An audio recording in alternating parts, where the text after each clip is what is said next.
Hello everyone, in this video we just like to share a little story and probably including a little warning to any of you who has the motorhome or camper van with the fiberglass rooftop like this, and you intend to use the super slim solar panel like this. Okay, even though the solar panel here is a good one, I can see that is Renogy brand. It's not a problem on the solar panel itself because the panel was testing working no problem, even though it seems like it was installed for several years on the top here.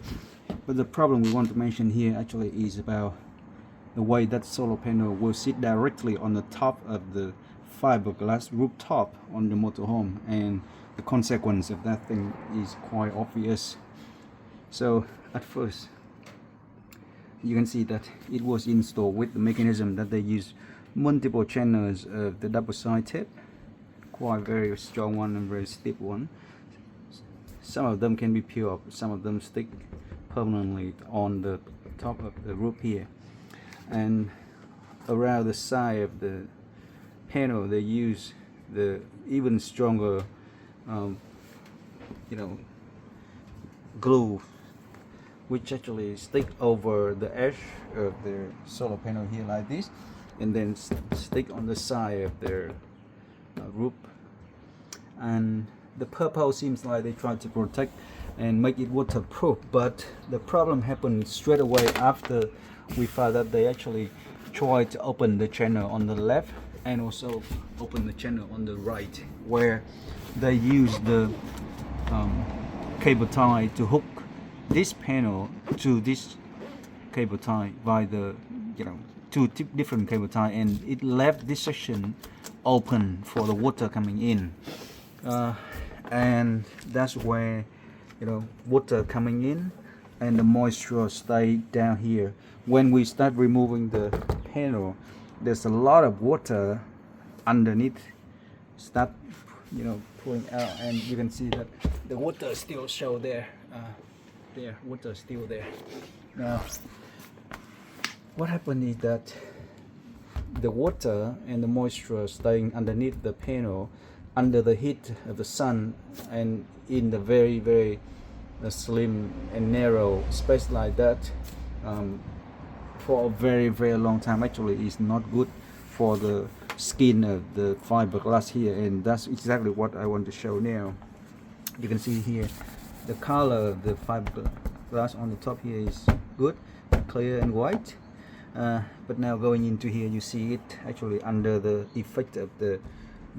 water and moisture over years under the panel, it turned into yellowish. And more problem here is that you can see the skin actually has the kind of air bubbling all the way along, many of them here, okay? Air bubbling, and it is happening across the surface underneath of the panel. So this particular issue is the one that I want to mention in this video, that you should avoid it, because currently we could see that the surface on the section here and the surface on the section here, they are not the same integrity, and also there's a lot of air bubble coming up here, which actually will need the attention very seriously in the soon future. So far that's what I want to share, and yes, you definitely can use it, but it doesn't mean that it will be the very best option if using the slim portable panel, flexible panel like this on the top of the fiberglass for too long time. And yes, we are cleaning up as much as we could, all the thing clean up, and then we'll install the fixed solar panel on the top section over here, and we'll tell the owner to keep an eye watching as well. So thanks for watching, and see you on the next one.